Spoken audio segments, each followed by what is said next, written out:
This is DC Live, everything Washington, plus the politics.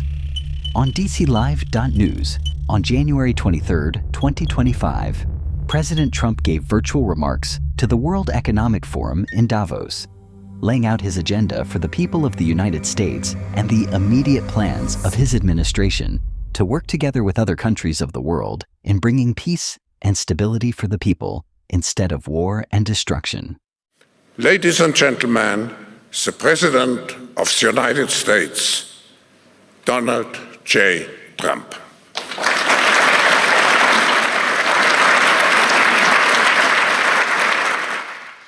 Well, thank you very much, Klaus, and hello to everyone in beautiful Davos. This has been a truly historic week in the United States. 3 days ago, I took the oath of office, and we began the golden age of America. The recent presidential election was won by millions of votes, and all seven, every one of them, all seven swing states. It was a massive mandate from the American people like hasn't been seen in many years, and some of the political pundits, even some of my so-called enemies, said it was the most consequential election victory in 129 years. That's quite nice. What the world has witnessed in the past 72 hours is nothing less than a revolution of common sense.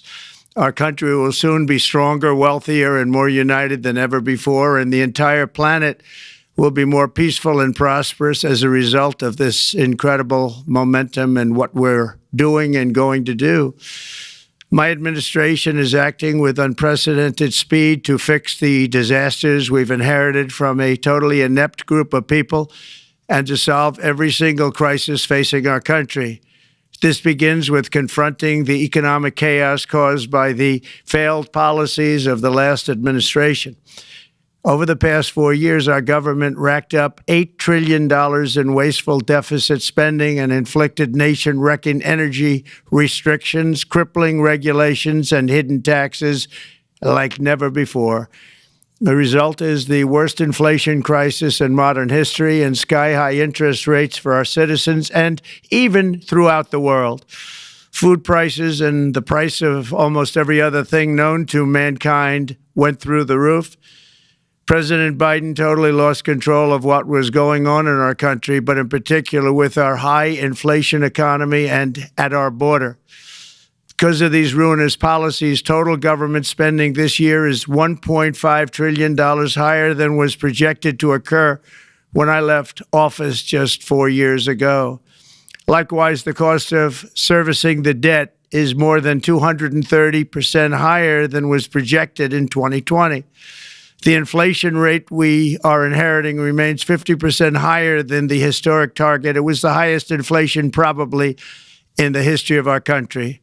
That's why from the moment I took office, I've taken rapid action to reverse each and every one of these radical left policies that created this calamity, in particular with immigration, crime, and inflation.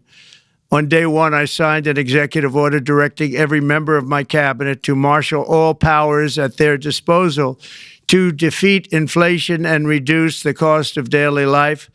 I imposed a federal hiring freeze, a federal regulation freeze, a foreign aid freeze, and I created the new Department of Government Efficiency.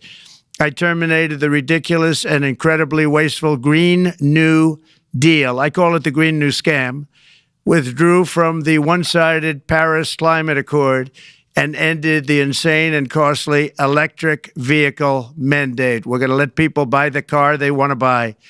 I declared a national energy emergency, and it's so important, national energy emergency to unlock the liquid gold under our feet and pave the way for rapid approvals of new energy infrastructure.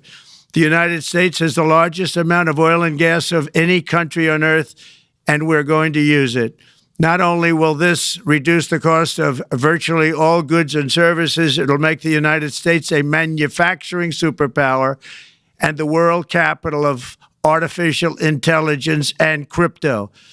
My administration has also begun the largest deregulation campaign in history, far exceeding even the record-setting efforts of my last term. In total, the Biden administration imposed $50,000 in additional regulatory costs on the average American household over the last 4 years. I have promised to eliminate 10 old regulations for every new regulation, which will soon put many thousands of dollars back in the pockets of American families. To further unleash our economy, our majorities in the House and Senate, which we also took along with the presidency, are going to pass the largest tax cut in American history, including massive tax cuts for workers and family, and big tax cuts for domestic producers and manufacturers. And we're working with the Democrats on getting an extension of the original Trump tax cuts, as you probably know, by just reading any paper. My message to every business in the world is very simple. Come make your product in America, and we will give you among the lowest taxes of any nation on earth. We're bringing them down very substantially, even from the original Trump tax cuts. But if you don't make your product in America, which is your prerogative, then very simply you will have to pay a tariff, differing amounts, but a tariff which will direct hundreds of billions of dollars and even trillions of dollars into our treasury to strengthen our economy and pay down debt. Under the Trump administration, there will be no better place on earth to create jobs, build factories, or grow a company than right here in the good old USA. Already Americans' you can see this, I think, maybe even in your wonderful, wonderful room that you're all gathered together, so many of my friends, but Americans, the economic confidence is soaring like we haven't seen in many, many decades, maybe not at all. Upon my election, it was just announced that small business optimism skyrocketed by 41 points in a single month. That's the highest ever. There's never been anything like that. SoftBank has announced between a $100 and $200 billion investment in the U.S. economy because of the election result. And just 2 days ago, Oracle, SoftBank, and OpenAI announced a $500 billion investment in AI infrastructure. Other companies likewise have announced billions and billions and billions, adding up to trillions of investment in America, in the United States. And it's also reported today in the papers that Saudi Arabia will be investing at least $600 billion in America. But I'll be asking the Crown Prince, who's a fantastic guy, to round it out to around $1 trillion. I think they'll do that because we've been very good to them. And I'm also going to ask Saudi Arabia and OPEC to bring down the cost of oil. You got to bring it down, which, frankly, I'm surprised they didn't do before the election. That didn't show a lot of love by them not doing it. I was a little surprised by that. If the price came down, the Russia-Ukraine war would end immediately. Right now, the price is high enough that that war will continue. You got to bring down the oil price. You got to end that war. They should have done it long ago. They're very responsible, actually, to a certain extent for what's taking place. Millions of lives are being lost. With oil prices going down, I'll demand that interest rates drop immediately, and likewise, they should be dropping all over the world. Interest rates should follow us. All over, the progress that you're seeing is happening because of our historic victory in a recent presidential election, one that has become quite well known throughout the world. I think a lot of things are happening to a lot of countries.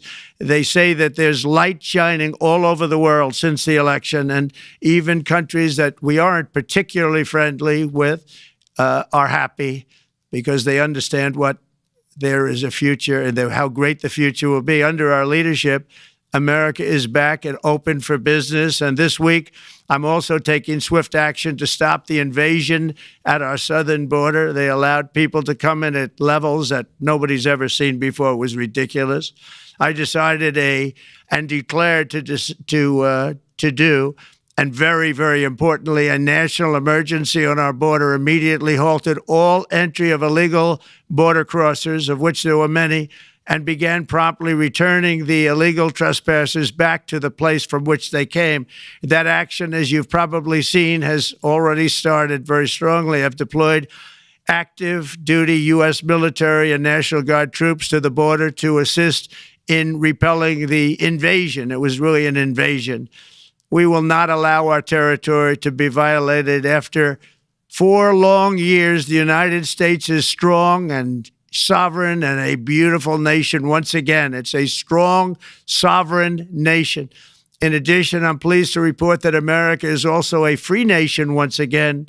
On day one, I signed an executive order to stop all government censorship. No longer will our government label the speech of our own citizens as misinformation or disinformation, which are the favorite words of censors and those who wish to stop the free exchange of ideas and, frankly, progress.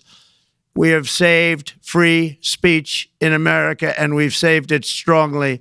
With another historic executive order this week, I also ended the weaponization of law enforcement against the American people and, frankly, against politicians, and restored the fair, equal, and impartial rule of law. My administration has taken action to abolish all discriminatory diversity, equity, and inclusion nonsense. And these are policies that were absolute nonsense throughout the government and the private sector. With the recent yet somewhat unexpected great Supreme Court decision just made, America will once again become a merit-based country. You have to hear that word, merit-based country. And I've made it official, an official policy of the United States, that there are only 2 genders, male and female. And we will have no men participating in women's sports, and transgender operations, which became the rage, will occur very rarely. Finally, as we restore common sense in America, we're moving quickly to bring back strength and peace and stability abroad. I'm also going to ask all NATO nations to increase defense spending to 5% of GDP, which is what it should have been years ago. It was only at 2%, and most nations didn't pay until I came along. I insisted that they pay, and they did, because the United States was really paying the difference at that time, and it was unfair to the United States. But many, many things have been unfair for many years to the United States.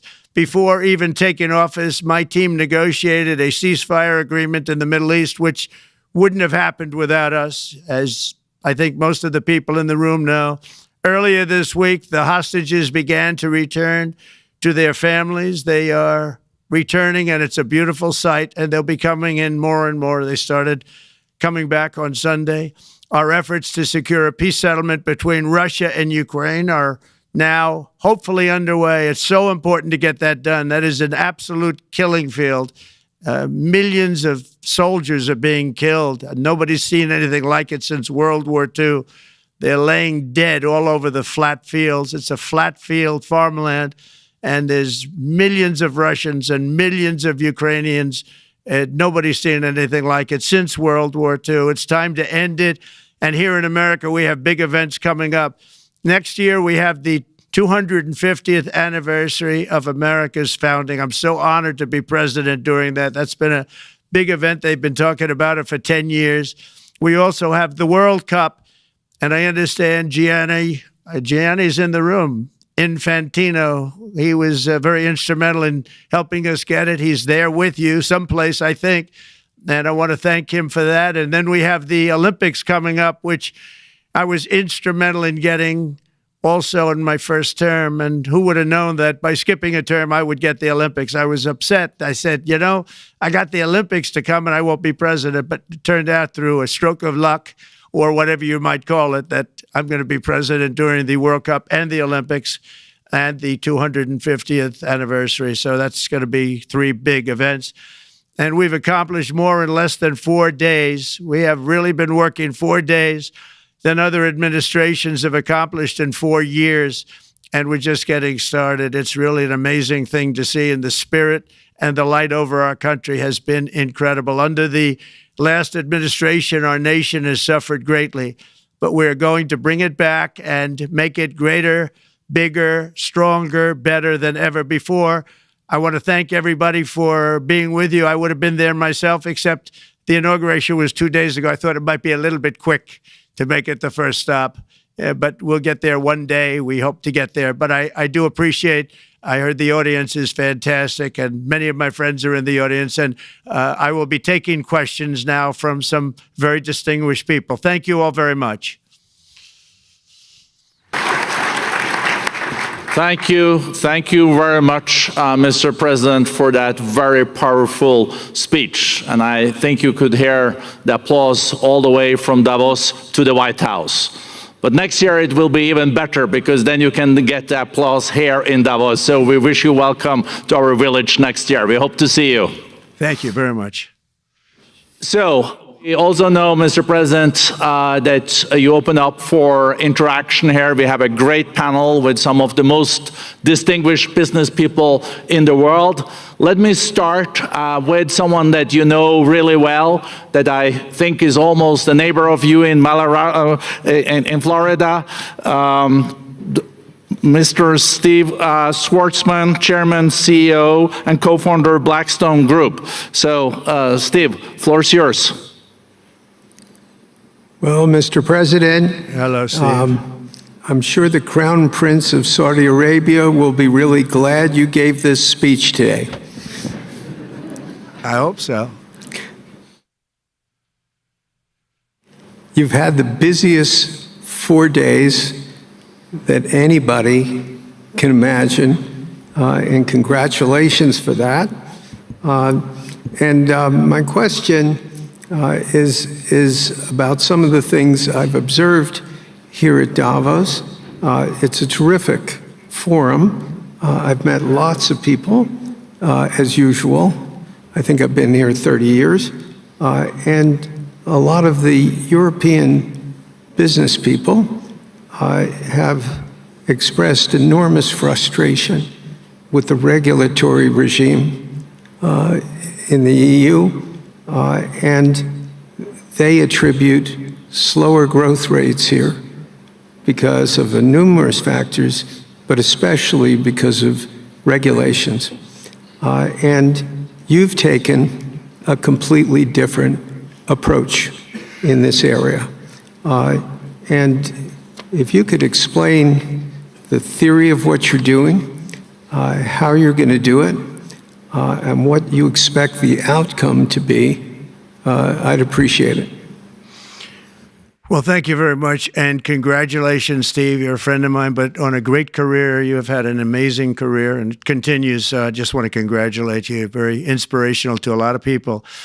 I want to talk about the EU, because you mentioned specifically that I've also had a lot of friends and leaders of countries. I've gotten to know them all my first term and a little bit during this period of 4 years, and know them well, like them a lot, but they're very frustrated because of the time everything seems to take to get approved, environmental impact statements for things that you shouldn't even have to do that, and many, many other ways that it takes. And I'm going to give you a quick little example. In the private life, my beautiful private life, before I had all these things happening, the world is a little different. I had a nice, simple life. You knew that. But when I had that simple life, I did projects. And I had a big project in Ireland. And it had to get approval on something that would have made it even better. And I got the approval from Ireland in a period of a week. And it was a very, very, very efficient, good approval. And they informed me, though, the problem is you're going to have to get it from the EU, and we think that'll take 5 to 6 years. And they said, you have to be kidding. And this was before politics. And I said, wait a minute, it's not that important. I don't want to go 5 or 6 years, but it would have been a big investment. It would have been nice, and it would have been good for the project. And I sent the people to the EU to see if they could speed it up, and basically it was a 5 or 6 year wait just to get a simple approval that Ireland gave me in a period of literally not much more than a week. And I realized right then, that was the first time I really was involved with the EU, but I realized right then that's a problem, and I didn't even bother applying to do it. Or if I did, I pulled it very quickly. I have to be very accurate because I don't want to be criticized. He did apply, actually. No, I want to be very accurate. So I don't think I did, but if I did, I pulled it very quickly. It was just something you couldn't wait 5 years or 6 years to get an approval. So a lot of, in a very big business sense, a lot of people are claiming that's the problem. From the standpoint of America, the EU treats us very, very unfairly, very badly. They have a large tax that we know about, and a VAT tax, and it's a very substantial one. They don't take essentially don't take our farm products, and they don't take our cars, yet they send cars to us by the millions.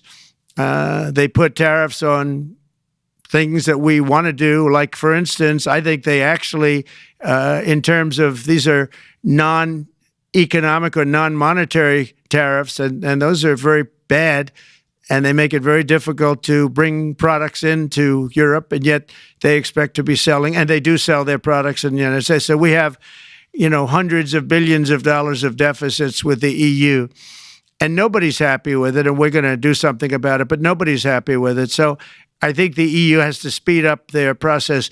Friends of mine that are in some of the nations within the EU, great people, they want to be able to compete better, and you can't compete when you can't go through the approval process fast. There's no reason why it can't go faster. So, I'm trying to be constructive because I love Europe.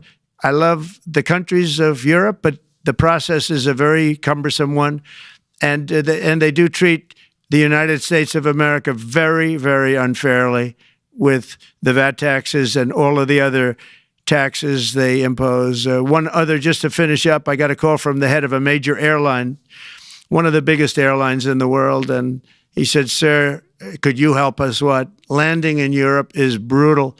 They charge us fees for everything, and it's so unfair." I said, "How does it compare to China?" He said, it's much worse. And the other thing, as you know, they took court cases with Apple, and they supposedly won a case that most people didn't think was much of a case. They won 15 or 16 billion from Apple. They won billions from Google. I think they're after Facebook for billions and billions. These are American companies, whether you like them or not. They're American companies, and they shouldn't be doing that. And that's, as far as I'm concerned, it's a form of taxation. So we have some very big complaints with the EU. Thank you. Thank you very much, Mr. President. We'll now go to one of your friends in the EU, Patrick Pouyanné. He's the chairman CEO of Total Energies. I guess you have a question ready, Patrick, for the president. Mr. President, as we understand, energy is at the top of your agenda, and it's an honor for me to represent the energy industry tonight. In this panel, Total Energies is indeed the fourth largest oil and gas and electricity company in the world. I will not ask you a question about the oil price. It's quite clear what you expect from us. I will go to gas more. And our company is the largest number one exporter LNG from the US company. We are a strong contributor to, and we invest in a mammoth LNG projects in Texas, $20 billion. It's far from 200, but it's $20 billion.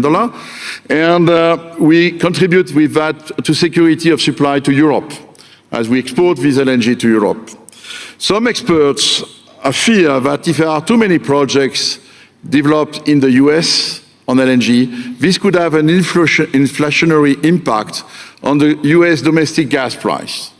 And they recommend a pause on these projects. I would ask you the following question. What are your views about such a pause on investments on LNG in the US? What would happen if you would observe an increased domestic gas price because of these exports? And final question, which is important for Europe, would you agree to guarantee security of supply of US LNG to Europe?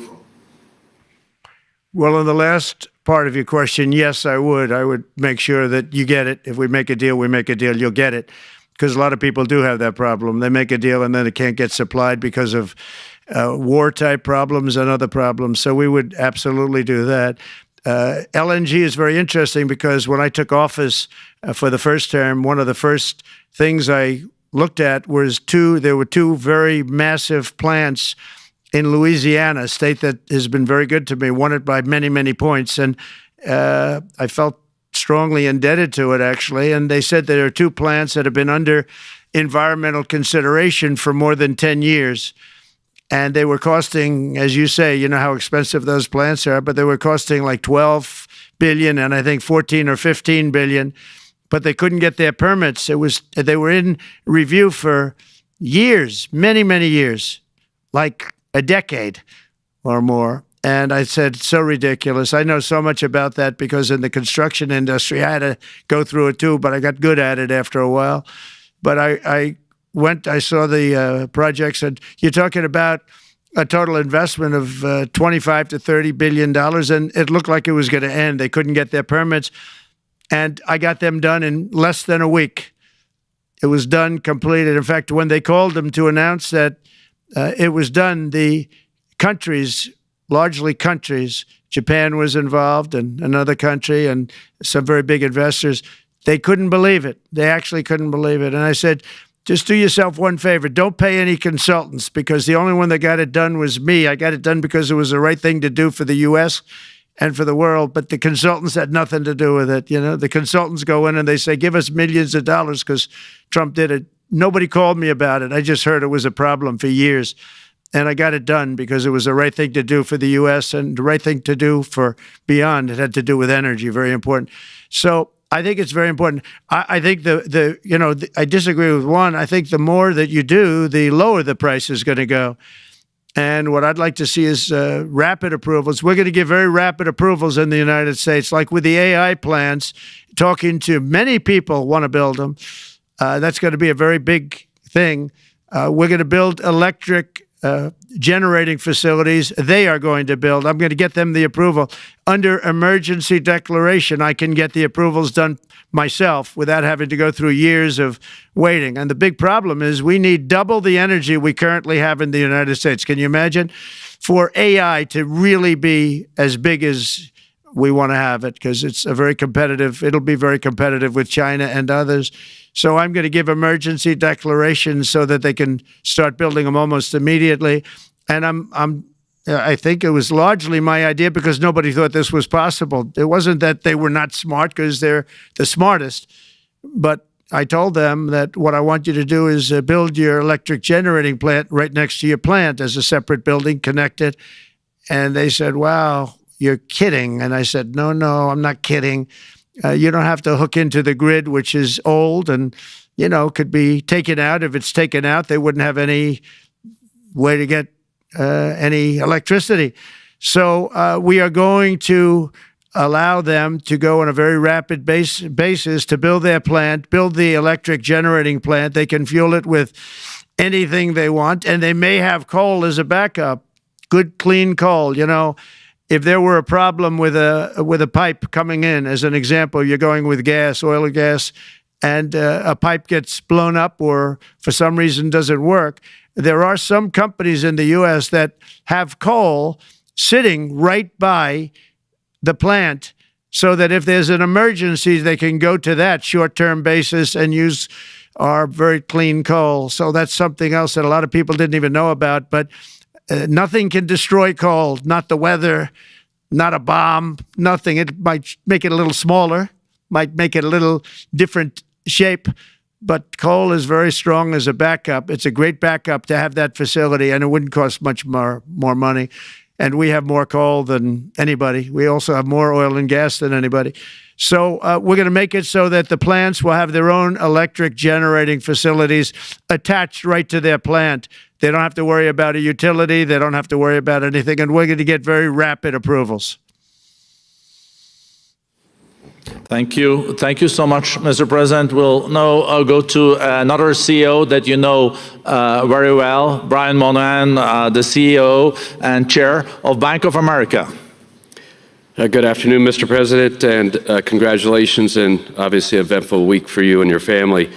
If you remember 5 years ago, you came here and we walked among 150 CEOs from all over the world, and you engaged with them about your policies and your procedures.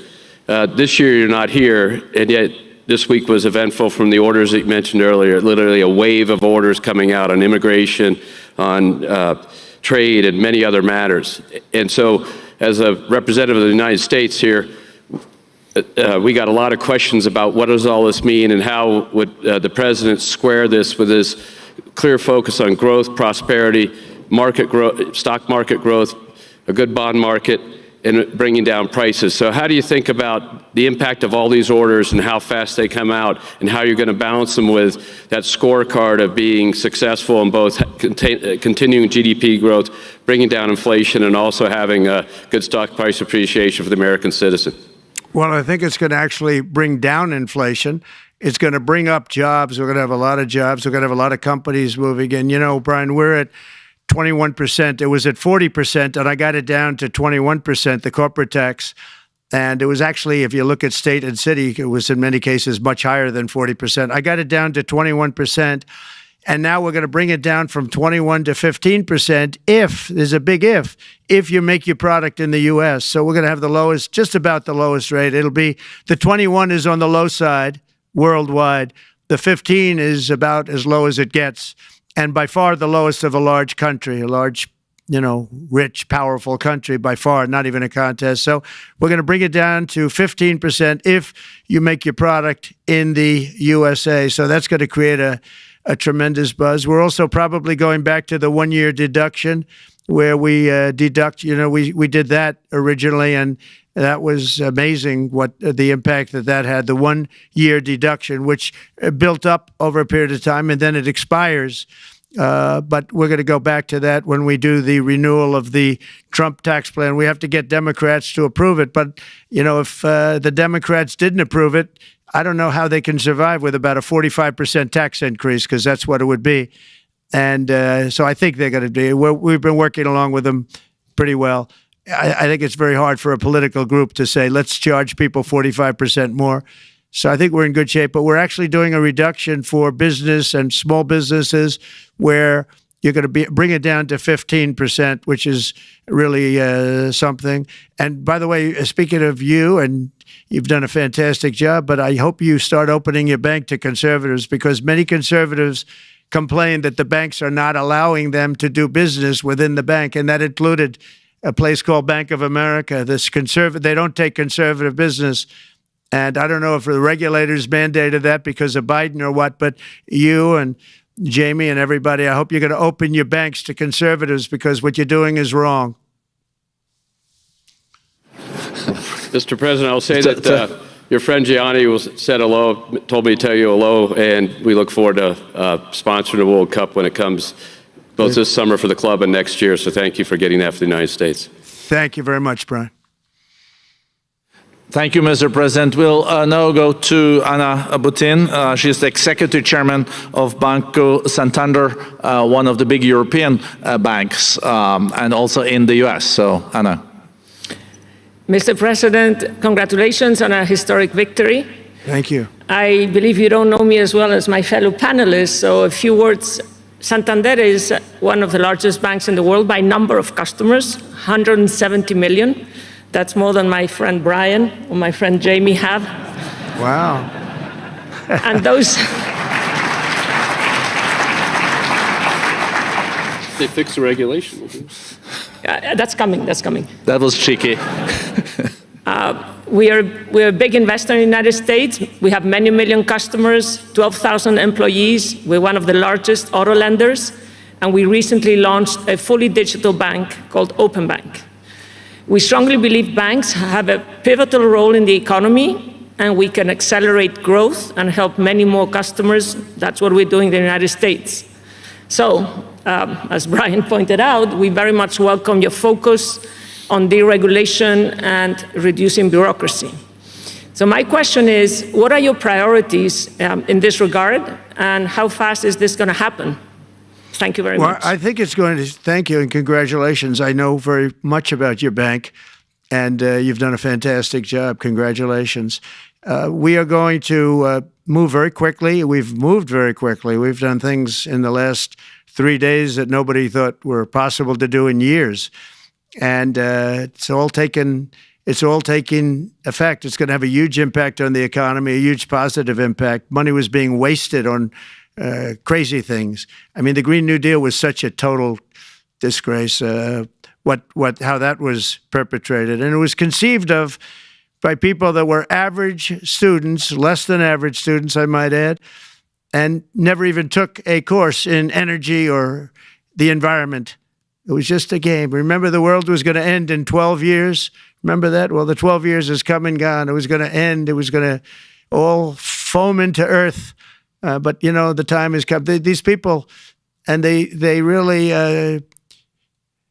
scared the Democrats large. I can't say the Republicans. The Republicans maybe could have fought harder to stop it, but it's been a tremendous waste of money. During my 4 years, we had the cleanest air, we had the cleanest water, and yet we had the most productive economy in the history of our country. We had the most productive economy until COVID came. We had the most productive in the history of our country by far, and actually, you can look worldwide. We were beating everybody from China to everybody else. So, and we think we really now, with what we have learned and all of the other things that have taken place, we think we can even far surpass that, actually far, far surpass it.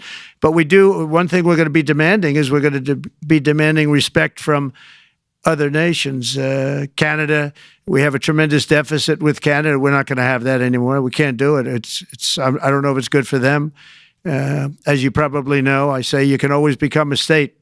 And if you're a state, we won't have a deficit. We won't have to tariff you, et cetera, et cetera. But Canada has been very tough to deal with over the years, and it's not fair that we should have a $200 billion or $250 billion deficit. We don't need them to make our cars, and they make a lot of them. We don't need their lumber because we have our own forests, et cetera, et cetera. We don't need their oil and gas. We have more than anybody. So, just as an example, with Mexico, we're dealing with Mexico, I think, very well. And we just want to be treated fairly with other nations because there's hardly a nation in the world, and I blame this on us, and I blame it on politicians that, for some reason, mostly it's stupidity, but you could also say other reasons, but mostly stupidity. They've allowed other nations to take advantage of the U.S., and we can't allow that to happen anymore. We have debt. It's a very small debt when you compare it to the value of the assets that we have, but we don't want to do that. We want to just have debt be obliterated, and we'll be able to do that fairly rapidly. And a lot of good things are going to happen. And honestly, good things are going to happen for the world, and good things are going to happen for the people that are dealing with us, allies and beyond allies. One thing very important, I really would like to be able to meet with President Putin soon and get that war ended. And that's not from the standpoint of economy or anything else. It's from the standpoint of millions of lives are being wasted. Beautiful young people are being shot in the battlefield. The bullet, very flat land, as I said, and the bullet goes, there's no hiding. And the only thing going to stop the bullet is a human body. And you have to see, I've seen pictures of what's taken place. It's a carnage, and we really have to stop that war. That war is horrible. And I'm not talking economy. I'm not talking economics. I'm not talking about natural resource. I'm just talking about there's so many young people being killed in this war. And that's not including the people that have been killed as the cities are being, knocked down building by building. So we really should get that stopped. Likewise, in the Middle East, I think we've made a lot of progress in the Middle East, and I think that's gonna come along pretty well. Thank you very much. Thank you, Mr. President. We know that the most consequential relationship in the world is between the U.S. and China. U.S. 28% of the global economy, China close to 20%. That's almost half of the global GDP. And we know that you called President Xi Jinping last Friday. We heard that you had a good discussion. How do you see the relationship between the U.S. and China in the next 4 years under your leadership? He called me, but I see it very good. I think that we're going to have a very good relationship. All we want is fairness. We just want a level playing field. We don't want to take advantage. We've been having massive deficits with China. Biden allowed it to get out of hand. He's $1.1 trillion deficit. It's ridiculous. And it's just an unfair relationship. And we have to make it just fair. We don't have to make it phenomenal. We have to make it a fair relationship. Right now, it's not a fair relationship. The deficit is massive, as it is with other countries, a lot of Asian countries, actually. But we have deficits that are very big, and we can't keep doing that, so we're not going to keep doing that. But I like President Xi very much. I've always liked him. We always had a very good relationship. It was very strained with COVID coming out of Wuhan. Obviously, that strained it. I'm sure it strained it with a lot of people, but that strained our relationship. But we always had a great relationship, I would say, and we look forward to doing very well with China and getting along with China. Hopefully, China can help us stop the war with, in particular, Russia, Ukraine. They have a great deal of power over that situation, and we'll work with them. And I mentioned that during our phone conversation with President Xi, and hopefully we could work together and get that stopped. We'd like to see denuclearization. In fact, with President Putin, prior to an election result, which was frankly ridiculous, we were talking about denuclearization of our two countries, and China would have come along. China has a much smaller, right now, nuclear armament than us, or field than us, but they're going to be catching it at some point over the next 4 or 5 years. And I will tell you that President Putin really liked the idea of cutting way back on nuclear, and I think the rest of the world, we would have gotten them to follow, and China would have come along too. China also liked it. Tremendous amounts of money are being spent on nuclear, and the destructive capability is something that we don't even want to talk about today because you don't want to hear it. It's too depressing. So we want to see if we can denuclearize, and I think that's very possible. And I can tell you that President Putin wanted to do it. He and I wanted to do it. We had a good conversation with China. They would have been involved, and that would have been an unbelievable thing for the planet.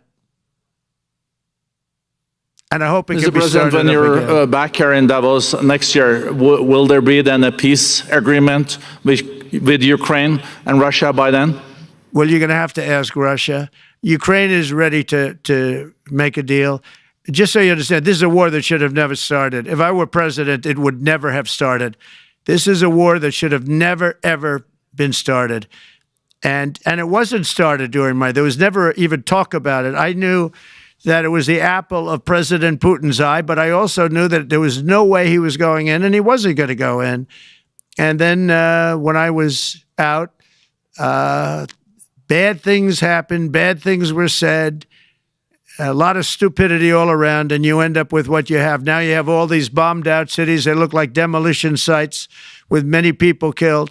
I think the thing that you'll see about Ukraine is that far more people have died than is being reported.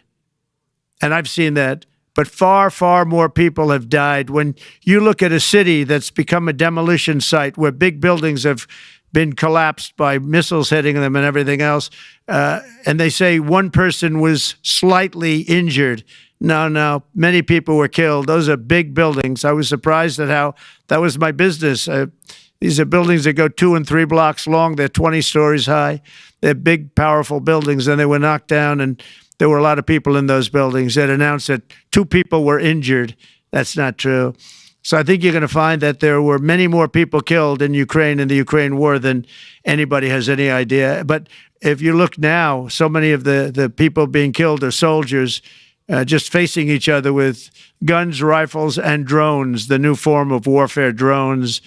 And it's a very sad thing to see. And when you see pictures of the fields that I see, nobody wants to see it. You'll never be the same.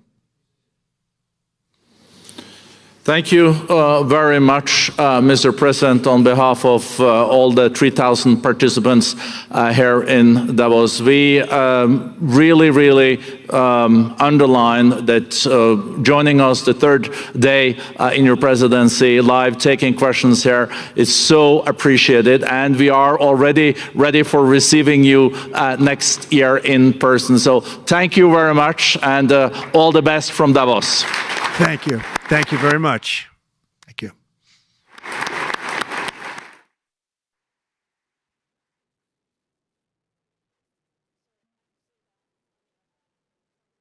This is DC Live on Game Over News at DC. DClive.news.